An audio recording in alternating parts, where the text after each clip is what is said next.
Bismillahirrahmanirrahim. Assalamualaikum warahmatullahi wabarakatuh.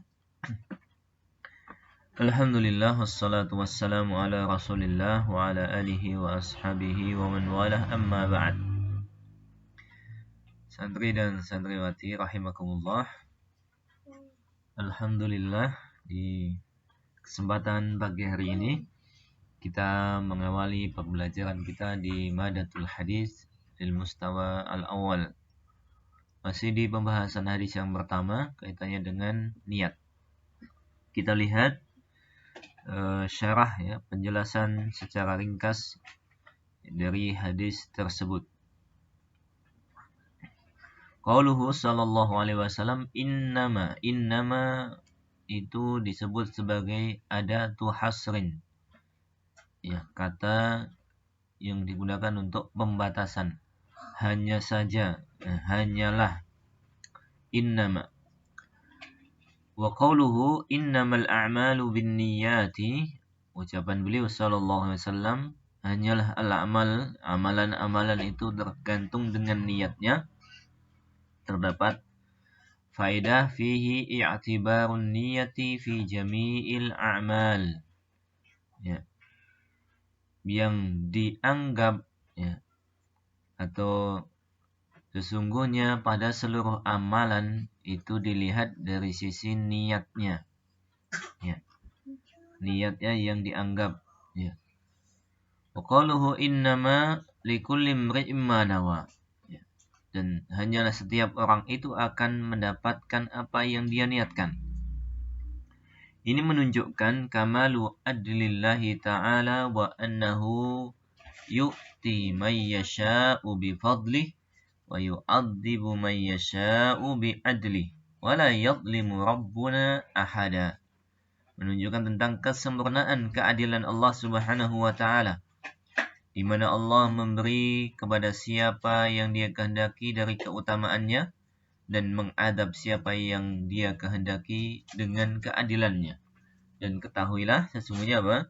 Allah Subhanahu wa ta'ala tidaklah menzalimi seorang pun. Jadi setiap apa yang didapat oleh seorang hamba itu kalau merupakan keutamaan, kenikmatan, itu karena semata-mata keutamaan Allah. Kalau ada seorang hamba yang diadab, mendapat kesengsaraan, maka itu semata-mata karena keadilan Allah Subhanahu wa ta'ala. Karena Allah tidak mungkin berbuat kezaliman. Kemudian ucapan beliau sallallahu alaihi wasallam, "Faman kanat hijratuhu ila Allah wa rasulih, fa hijratuhu ila Allah wa rasulih."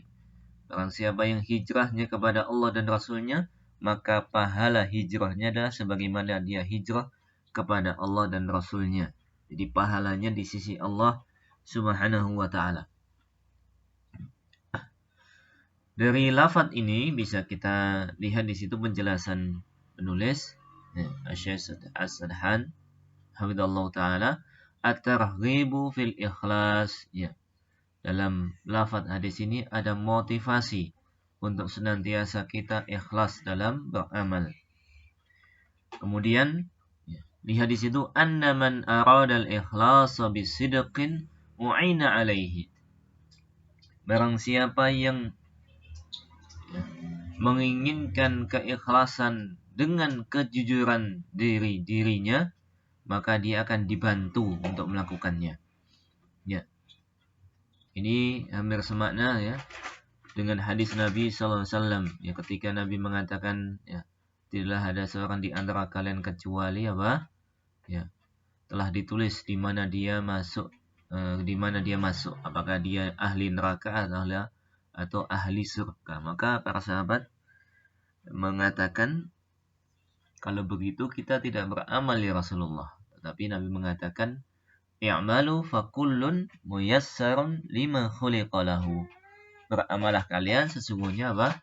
Kalian akan dimudahkan, ya, di atas apa kalian itu ditakdirkan penciptaannya.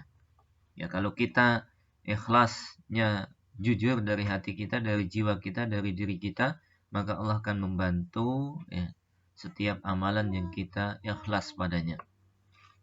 Taib. Jadi demikian, ya. Harus ikhlas dalam beramal, Kalau kita mau ikhlas, maka kita akan dibantu oleh Allah Subhanahu wa taala. Demikian pula dalam menuntut ilmu. Kalau kita ikhlas dalam menuntut ilmu, dalam mengajar, Allah juga akan membantu kita. Baik. Wa man kanat hijratuhu ila dunya yusibuha aw imra'atin yankihuha fa hijratuhu ila ma hajara ilaihi. Barang siapa yang hijrahnya kepada dunia yang dia inginkan atau wanita yang hendak dia nikahi, maka hijrahnya kepada apa yang dia hijrah kepadanya. Ya. Jadi ketika ada orang yang niatnya untuk dunia, maka dia akan diberikan, tetapi ini tidak semuanya. Baik. Maka dalam lafaz ini ada at-tarhibu minar riya, ya.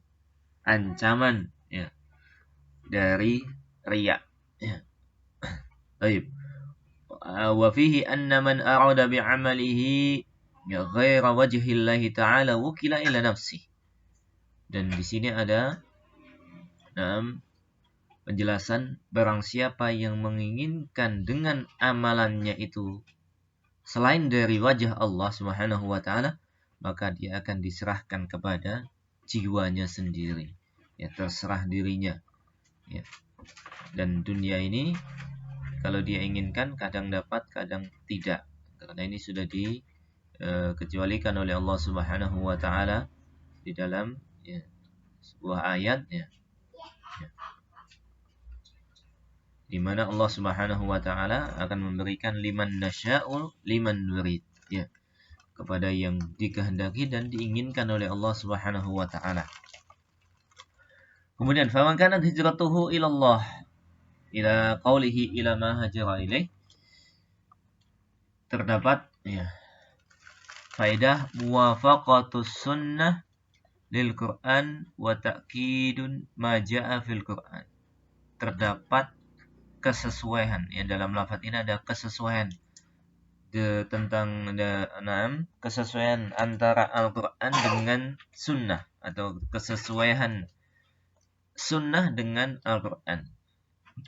Dan inilah penguat apa yang disebutkan oleh Allah Subhanahu wa taala dalam sebuah ayat, man kana yuridu harsal akhirah nazid lahu fi harsih, ya.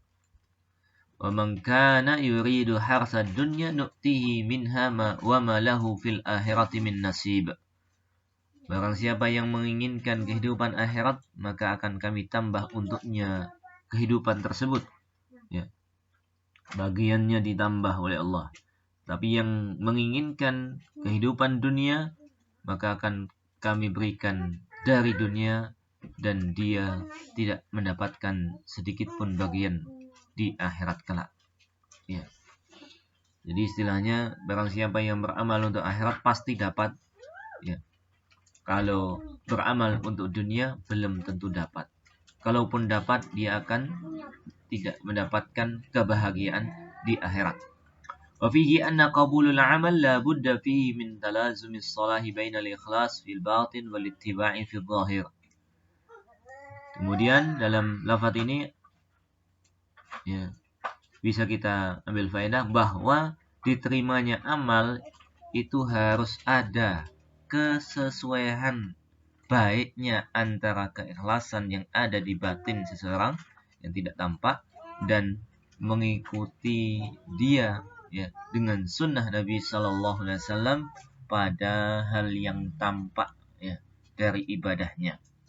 Ya, jadi ada kesesuaian tentang apa?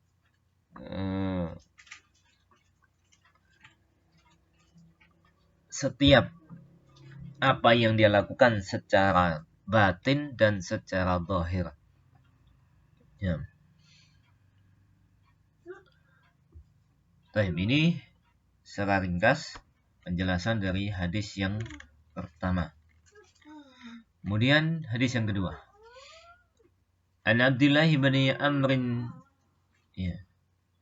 An Abdullah bin Amr bin al-As radhiyallahu ta'ala anhuma qala, dari sahabat Abdullah bin Amr bin al-As, semoga Allah meridai keduanya, beliau berkata, qala Rasulullah sallallahu alaihi wasallam, Rasulullah sallallahu alaihi wasallam bersabda, innal muqsitina indallahi ala manabir min nurin Sesungguhnya orang-orang yang muqsitin